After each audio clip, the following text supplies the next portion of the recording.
Hey, WordNerds! Happy Sunday and welcome to our first live chat in a few weeks. We're so sorry we've missed the last few. It's just been crazy and we could never get enough people to actually do a decent chat for you guys, but we are here and we're going to talk about parents in YA. Next week we will talk about the Polaris Awakening launch shenanigans. I know Erica, I think, said in her video yesterday that that was today. She was wrong. And she's not here. Megan's not here either. But we will miss them terribly, and we're going to jump in and talk about parents in YA with starting about our favorite parents. Yes, that's what we just said. All right, so Kayla, you are first on my left. Go for it. My favorite parent that I've read recently, because that's the first thing that comes to mind, is the stepmother in Damsel Distressed by Kelsey Mackey. Like, I really liked the dynamic of how Kelsey wrote her, too, because it was very much like, is she going to be the wicked stepmother? Like, is how nice she is a cover for how mean she is behind the scenes? And I really liked it at the end. I was surprised to see that she legitimately cared. Like, she was one of the only parental figures in the books I've read recently that had a huge presence in the plot of the story. I really liked her. And Erin? Erin? From City of Bones. Oh, am I behind? What's going on? I'm lagging. Oh, okay. I'm going to say Clary's mom from City of Bones. She's absent in the first, I guess, entire #1 book, but then she comes in later and she has a very big role in the story, which is what I like because I feel like that's so rare where the parents are like actually involved in the story rather than just being dead or like as obstacle the kids have to get. And Emma? Yeah, I really like the two dads in Lola and the Boy Next Door because they're like not absent and they're not bad parents, and like they're good parents and they're present and involved in her life and care about what happens to her, but they're also not, like this like stereotype, like super strict, we're not gonna let you do anything kind of parents or anything. Like they're just normal parents, and I really like them a lot. Yeah, I love them so much. They're probably one of my favorite parts of that book. Mm-hmm. For me, I'm going to go with Charlie from the Twilight series. It's rare to, like, I don't know, actively praise the Twilight series for something, but I thought Charlie did such a good job of trying. Like, he was kind of that bumbling dad who doesn't really know what's going on, but he's really actively trying to have a role and keep her safe and just do everything he can to help her transition to this new town, and I don't know. He's so endearing. It's hard not to love Charlie. So. Mm-hmm. But yeah, as we were talking about... My favorite scene in the first... Oh, sorry. I think I might be lagging because I'm not hearing. Sorry, I think I'm lagging too. Yeah. How about you go, because yours is on topic. Okay. No, I was just say one of my favorite things about Charlie and Twilight is the first movie when they like added in like the really like stereotypical dad scene when Edward comes over the first time. He's like cleaning his shotgun and he like has a bunch of beer. I don't know. It's just like one of those like funny scenes where they just made him like the most stereotypical dad ever. And it was one of the only good parts of that whole movie.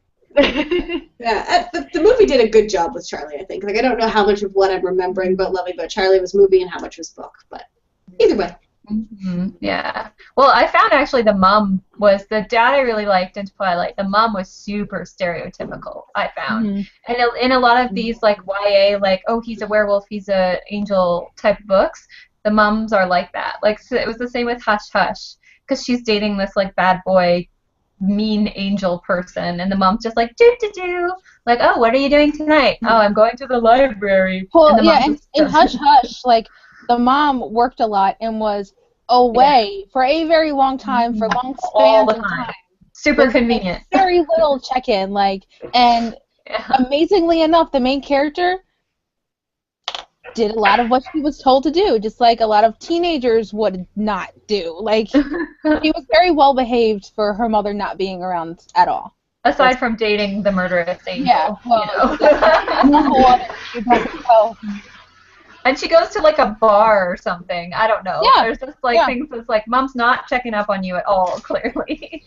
Like, parents, where are your children? Okay, so how much of all of like the stereotype of YA parents not being there is there because it necessitates the story that I haven't read Hush Hush, but if the character hadn't been able to go to the bar because their mom said no, and then the plot just kind of stops. Exactly. To me, like, it would have been more interesting if she's like, her mom was home and like maybe she snuck out of the house. Mm-hmm. Like, that would give a little bit more defiance to it, give her a backbone, whereas now it's like there's no one telling her no. Like, her mom's on the phone a couple states away, saying, are you being good? And she's just lying to her face. Plus, I feel like it's kind of just lazy writing to have the parents conveniently gone half the time. And, she's a single mom, so there's no dad in the picture. I think that's what it was. It was a long time ago. I'm pretty sure that was, Yeah, so there's no dad to, put his foot down, and then mom's gone on these long trips. I just think it's too convenient, because then the character has free reign to do whatever she wants, and that's not how it is. And I think that's another reason why I've read a while ago, the appeal of the boarding school stories, because there are parental figures, but they're not there are guidance figures, but they're not parental. So you have your teachers, you have the dean of the school, and and it makes logical, but the parents aren't there. Yeah, it makes sense that they can get up to shenanigans because there's one teacher per huge dorm room, right? At realistic boarding schools, that happens too, because it's you can get away with what you wouldn't get away with at home because the teachers have too many kids to manage, right? So that's more realistic. It reminds me of Maureen Johnson's Name of the Star. I think that's a book. It's called The Name of the Star. It's a London something series. Anyways, she's at a The Shades of London school. Yes, thank you. Yeah, I have the first two. I should know, but she gets to a lot of shenanigans, and it's just she sneaks out and everything, right? And she gets in trouble for it later. But I just thought it was really realistic because I don't know, boarding schools give you a little more room to be mischievous. I do think this is something that's the French Kiss is like that too. Is it? Oh, I don't know who's talking now. I feel like I'm quiet because I don't know if someone else is trying to talk. I'm looking at my bookshelf and I'm not seeing, I'm trying to find examples of totally MIA parents, and I'm not seeing that many because Fangirl, the parent role is pretty active in the story. That he's not an active parent, but that's part of it. I loved it. Yeah. And I really love seeing the characters interact with their parents, too, because that's something that we do on a regular basis. And seeing, how they reacted to their parents and seeing their parents' personality types. It adds a lot to the character and a lot to the whole tone of the book. I'm just funny because I was just looking behind you, Kaylin, at Daughter Smoke and Bone and stuff, and I'm thinking, she doesn't even have parents, does she? No, I mean, the guy, I don't remember his name. What was his name? Brimstone? Brimstone, he was a parental figure. It wasn't her dad, but she treated him a guardian. But she has no biological parents. Right. Yeah. Interesting. Even when she was Madrigal, I just finished these recently, I would never remember that name. All of her people were basically slaughtered, so she has no parents. Never had any. That's a good example of it, yeah. The absent parents. Yeah, it's more usually Disney princess feel of it, of dead parents. There usually is I feel like there usually is a father figure or that an Obi-Wan type dude who's leading them and gives them good advice. They usually end up not following. Yeah, Dumbledore type. Yeah, exactly. Harry didn't have parents, he had Dumbledore, who was a father figure but not ever present so that he could never get into trouble. Interesting. Now I'm looking at all my books. I know, I'm trying to find. This is really just telling me how many books I haven't read. I'm just looking at Cinder. She had the typical kind of evil stepmother. Well, very much so, because it's the Cinderella story. Yeah. You pretty much fall back on that. Fairy tales. If anyone's allowed to fall back on that particular trope, it would be Cinderella. Yeah, definitely. Well, the selection, her parents were kind of there, and they were very much encouraging her to do, that was kind of one of the reasons she did the selection, is because her mom was, pressuring her into it. That's interesting. And that's one where she had parents, but the plot of the story made sense that they weren't there. That you don't go to, the Bachelorettes don't bring their parents. It's not. Right, yeah. But she still had contact with her parents too, through the lessons and everything. So that was really cool. And her sister. Which is another kind of almost boarding school scenario where you're sent off somewhere, but you still have parents, but they're not. You don't have to kill them off. I think that's. I don't feel like that's lazy. That's just. I don't know. I feel like that works. Well, just thinking about America's Sister, like siblings are a good transition of like when you don't want that parents, but you still want that familiar role. And I love siblings in books so much that you Me still too. have It's that. one of my favorite, Yeah. the top thing. Like, if it's a sibling relationship, it's key to the story, I'm all over it. Yeah.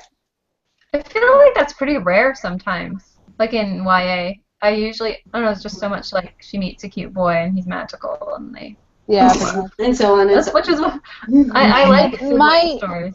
The horror that I'm writing now is very much based on 3 siblings. Like, That's there's awesome. a kind of romantic interest, but I'm trying really hard not to make it more for the sake of making it more. But yeah, I love the sibling stories, and the parents play a huge role. That's awesome. I think Triss's mom turned out to be pretty badass. Like, she That's wasn't true. that in the book as much, and she definitely wasn't in the movie as much either. But her character really kind of came full circle because I didn't expect her to be dauntless. I actually really like that, and it's the same thing. That's one of the reasons I like Clary from City of Bones, her mother, because at first she's absent, and it's the same, not the same with Triss's mom, but like she's not. You don't think she's a big part of it until later. Then you find out she was a big part of it, and sort of had this like. You almost could have written a book about her adventures before Triss's and before Clary's. Like you could almost imagine that she has her own YA series that we just haven't read yet. And that's the type of thing I really like because you know the characters had a life before. Yeah, and that's true of any character, I guess, that they're supposed to be people and not just someone who is there to give your character life and then... Exactly. Those are my favorite. And I think that's like a typical thing with teenagers to like feel like your parents, you know, were never young and don't have their own story and they're just a part of your story, you know. So I like when YA books kind of show that parents have their own story too. And sometimes it's like what triggers their child's story. It's like this is what they were fighting for, or, you know. Yeah, no, I really like that. That is part of the balance thing as well, though. Like you're showing character stories who they're at that stage of their life where they're trying to break away from their parents a little bit, but at the same time your parents are just such huge parts of your life when you're a teenager, even if you don't want to think about it, and like you pretend that your friends are your family, and like you still have this family core that you come home to every night and who's making you do your homework and stuff, but that's not fun in my head. No, it's, you know, that's real life. You go through a time where your family's like the worst. When you're a teen, like they're the worst, and then you realize like later that they were right and you were kind of an idiot. At least for me, like, Yeah, that think was pretty that's horrible. unanimous. And it's a good thing they stopped you from doing some of the stuff you wanted to do, you know. Yeah. Yeah, it's hard to craft those stories around like parents who are active, but characters who don't want their parents to have anything to do with their story. But at the same time, parents would be all like, no, you may not go out and save the world or take down that evil dictator. You're 15. Yeah, if they knew what they were doing. Yeah. Hey, Mom, I'm just going to go fight this evil sorcerer. I'll be home by 10 at the latest. I'm going to the library. I feel like that's the go-to. I'm going to the library. If my child says that to me, I'll be like, where are you really going? You're following behind them in the car. And they actually go to the library because they're your kids. So. Yeah, that's right. They darn well better be going to the actual library. You better love books. No pressure. They're going to be like, I love math. I'm like, no, you don't. All right, this is a question I came up with in the pre-chat before of which YA character do you think could have used a lot more parental guidance? Of all the ones who have missing in action parents. And I haven't come up with an answer yet. Yeah. Margot Rothspiegel. Who, what? Margot from Paper Towns. Oh, I haven't read that yet. You haven't read it? I feel like she definitely could have used someone to step in. She had parents, but they were very like, oh, she's run away so many times, she'll come back. Like, they gave up on her pretty much. And she could have, if she had stronger parents, she wouldn't have been so manic pixie dream girl, I guess. I feel like that's every character from Grey now. It's a lot of YA characters. I don't remember the main character's name in Shadow and Bone by Lee Bardugo. Anyone? Caro? No. Nope. No, that's Smoke and Bone. Smoke and Bone, yes. Shadow and Bone. But yeah, because that character and her best friend, who's Alina, whose name I've also forgotten, they're orphans at the beginning of the book, and she's the strange girl who nobody really understands. And it just, like, I don't know, that story I felt could have done with more parents rather than the, like, cliche orphan thing that there was no need for her to be an orphan. So I would have liked to have seen parents in that one. Definitely the Hush Hush series all around. That's always going to come up. If anybody brings up any error in YA, that series is always going to be on my list of being on that offending list of books. Like, she definitely could have used a firmer hand. Yeah, definitely. Yeah, and there's a difference between, like, when I think about it, between parents that, you know, maybe parents that did say, like, you've run away so many times, we give up on you, because, like, there are crappy parents in real life. And then there's a difference between, let's say, in Hush Hush, where the parents just like, I'm away at a 2-week conference again. I know I was away last week, but this week I'm going to, which becomes, to me, lazy writing and lazy plotting. Like, there's a difference between that, to me, which becomes evident. It's just too convenient. Now I'm looking over my Goodreads list and trying to think of other. I don't know. I'm thinking of, like, finding as many examples of books with parents who are at least relevant to the character as ones that were not. But still, 50-50 isn't exactly like a real-world statistics for parents who actually parent. So. What about, like, parents you hated? Because I always think of Cruel Beauty when I think of that. Oh, yeah. Oh, her dad. Her dad. Eleanor and Park is, when the parents I hated, Eleanor and Park is definitely... I keep hearing... And it's both love-hate, because Park's parents were awesome, and Eleanor's parents were the absolute worst. Well, was it her dad or her stepdad? He was the worst, and the mom was just an enabler. Like, she didn't stand her ground enough. That was, like, one of the first books I read that her, like, a parental figure was completely appalling. Like, to where it was like, I just felt so bad for Eleanor.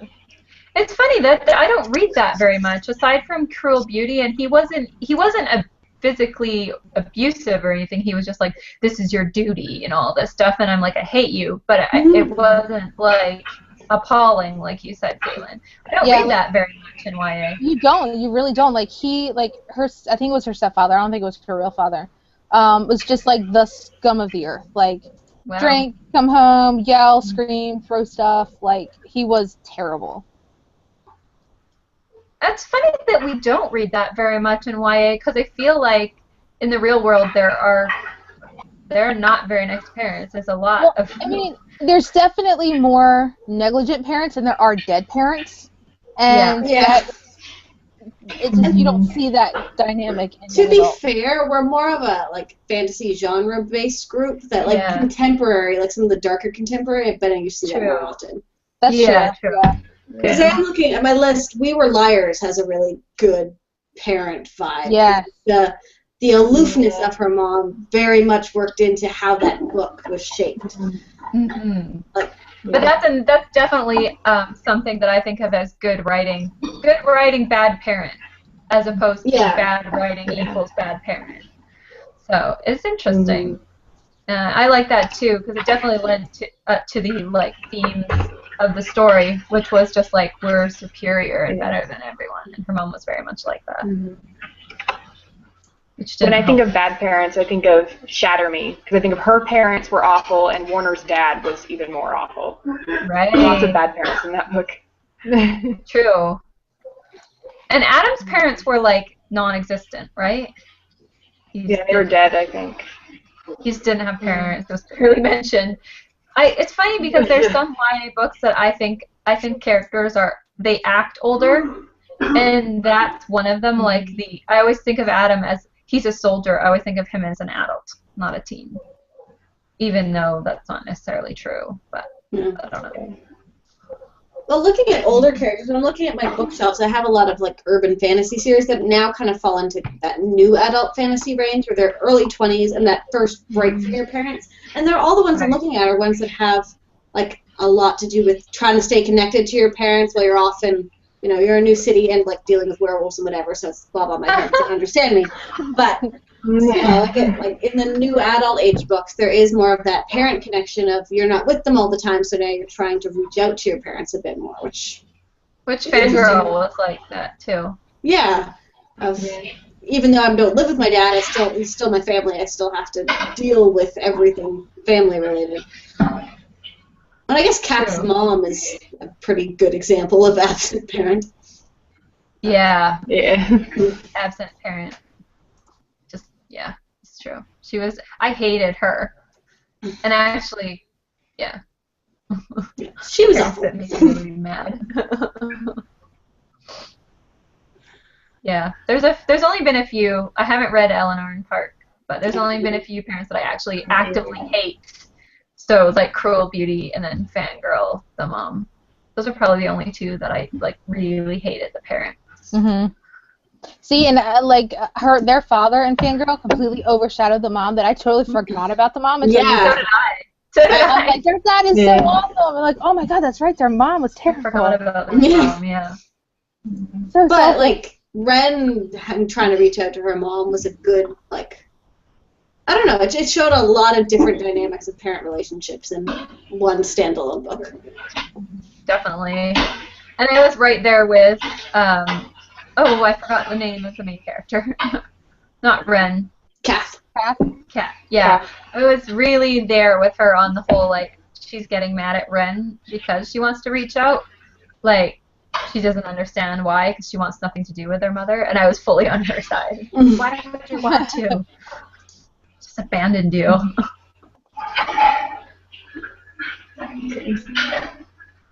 Sorry, I'm scrolling through every book I've ever read to try to find examples of parents. Here's the mom in Hunger Games. Oh yeah, she annoyed me because I felt that she was a really weak character. Not badly written, but just Katniss was really strong. A weak character for the sake of not so that she wouldn't be part of Katniss's plot. She was just kind of there. I don't remember being more active. Yeah, I don't remember the books as much as I, obviously seen the movie a million times. I feel like though they made her character weaker for the movie, and they kind of tied in the fact that I felt like her character or her as a mom was a lot better before her husband died. Yeah. And then after that, she just kind of had that mental breakdown where she just didn't care. Yeah, it's implied that she fell into depression after he died. Right. Yeah. But so that left something. Falling into depression or being flaky and never being in town. There's always a thing. That, you can only kill off so many parents, so it's just another way to make a parent not have to be a parent. But she didn't really need to make her the mom like that because it would have been the same. The Hunger Games is the same as a boarding school, and you have to go, and you can't bring your mom with you to the Hunger Games, clearly.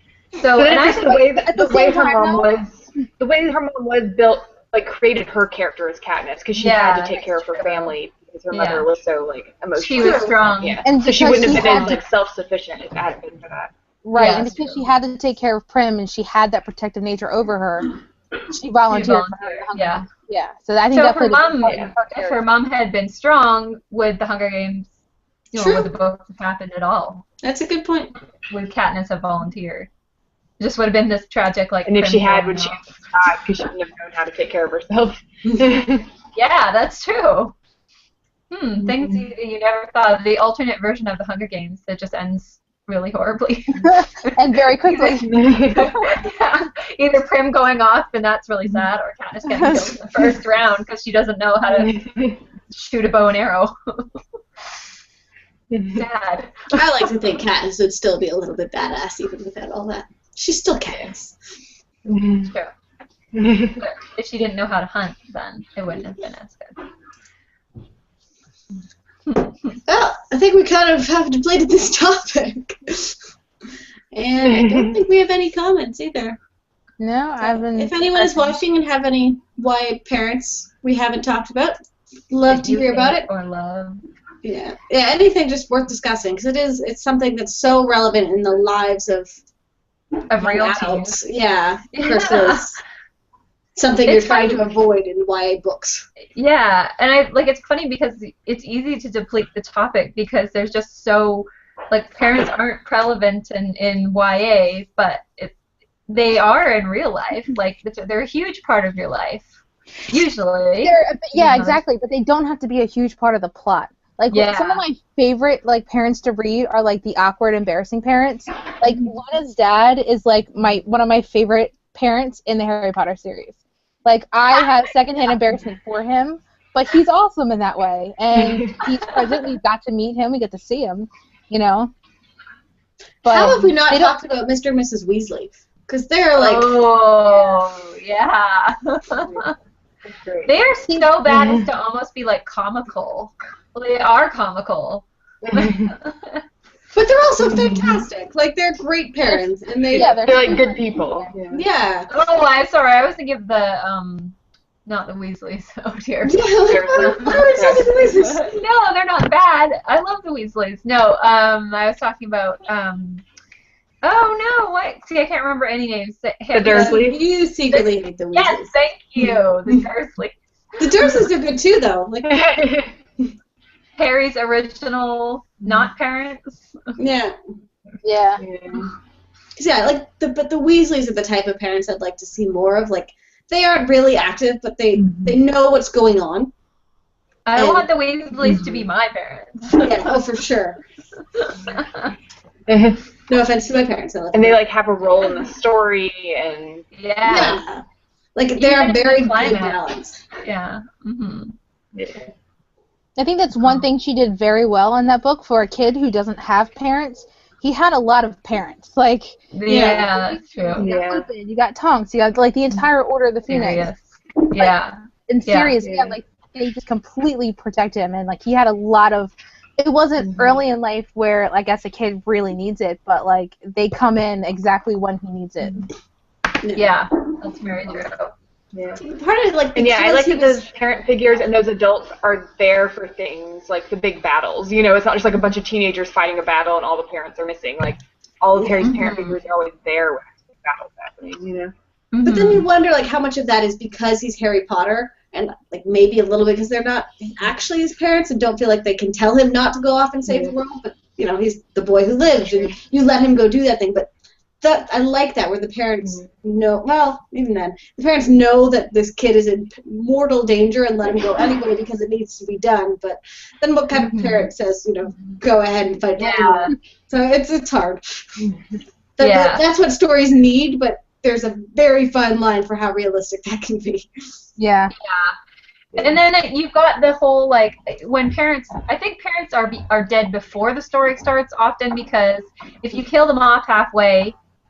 You have this kid who's shattered, and then you have to try to pick up the pieces on time to continue the story, so it doesn't become this dragging thing.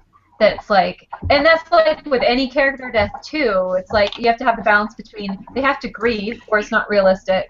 But is the rest of the whole story going to be about them grieving? Because that's not what readers. Because we still have to go fight Voldemort. So. Yeah, exactly. Isn't that what Olive Insurgent was about? It was Tris grieving for her mom and the person she killed. That was pretty much. Which dragged, right? So how do you find the balance between that? Actually, I want to think of some books that have that balance, but all the parents I can think of right now start out dead, or yeah, I can't think of any that die halfway. Can you guys?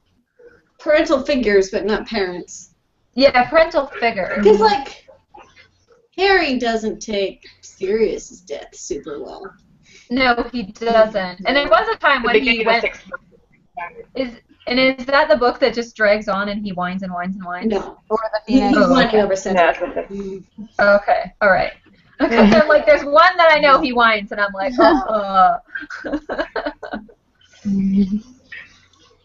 Yeah, I've never been able to figure that out. That's why I'm always careful about killing off major characters that I know would just like ruin the main character, because then I'm like, how do I figure out how to get on with this, but not have her like brush it off? How like is the death a integral? Is that a plot point? Like, is that a turning point in the book? Because otherwise, why?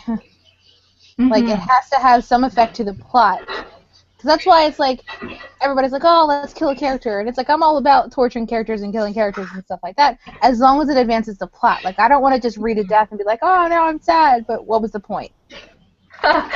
You're going to start me ranting on the latest Supernatural episode I just saw. Oh, yeah, no, I'm not going to go there. I don't want to spoil it for anybody, but no, I'm not a happy camper. Oh, good. We can talk about it after the chat. Yeah. Let's rant about it. I won't say anything either, because I will start for like half an hour. I mean, I've bitten my tongue on Supernatural this whole talk, because that's like a show rooted in parental figures and the absence of them. Like, very true.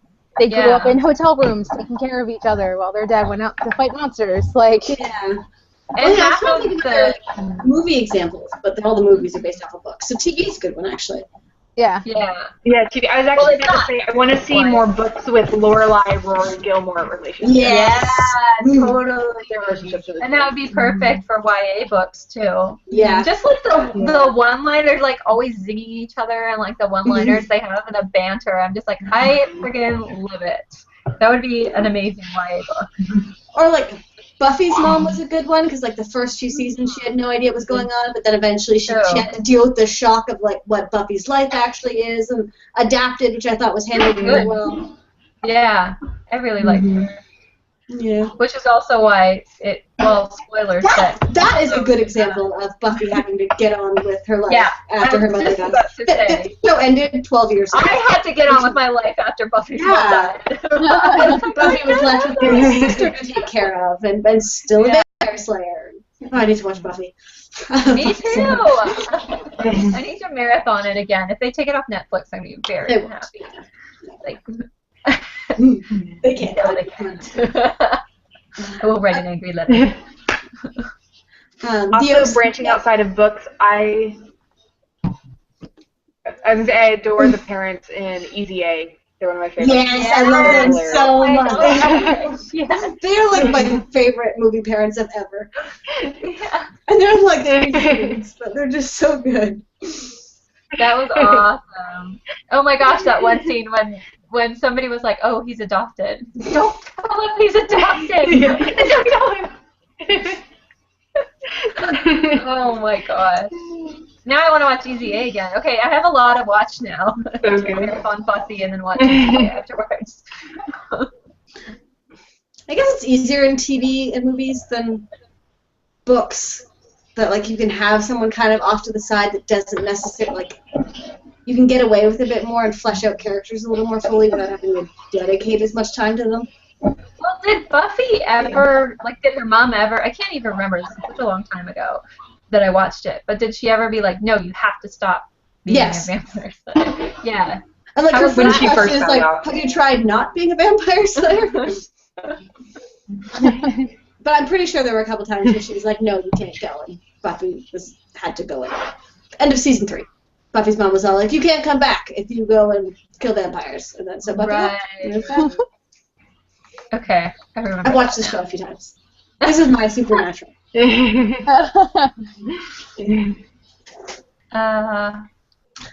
a good way of dealing with it. Hannah Griffith agrees. I thought the dads of Lola and the boy next door were super involved, and seeing them was refreshing. Mm-hmm. And dads, too. Yeah. Dads, like, that's nice, too. That and with Lola, one of her dads was actually her uncle, so her biological mom was part of the story as well, and that relationship was a little less tidy. So. Interesting. It is interesting to see complicated family relationships, in spite of the fact that it is a fantasy book. Because it just adds another element to it and fleshes it out. And it also gives you an indication of why the character is the way he or she is as well. Yeah, because your parents are such a big part of what shapes you. Mm-hmm. A lot of times a character's parents don't really line up with the person they turned into, which sometimes is the case, but Sometimes it's more like this is what the plot needs. Yeah, which is not good writing. But like in Cruel Beauty, I felt like some of her decisions are propelled by like growing up with that constant like this is your duty thing. So some of her decisions became sort of defiant later on. So I felt like that was pretty well done, even though I hated the dad. And she was a wee bit bitter. Yeah. Which is why she felt like, which is why she kind of felt like she was aligning herself with him eventually because, well, screw this, you know, families never cared about us, no one cares about us type thing. All right, so I think we're going to wrap this up here and then go talk about Supernatural behind the scenes. So thank you guys all for watching. Wait, what's the date now? Okay, Polaris Awakening comes out in 2 days. There's still time to pre-order it, or you can pick it up. It's got 4 WordNerd authors and then some other additional wonderful authors, and it is sci-fi, anthology, just awesome. So that's from Patrick Press, coming out on the 26th, and you should get it. And we'll see you next week. All right. Bye. Bye.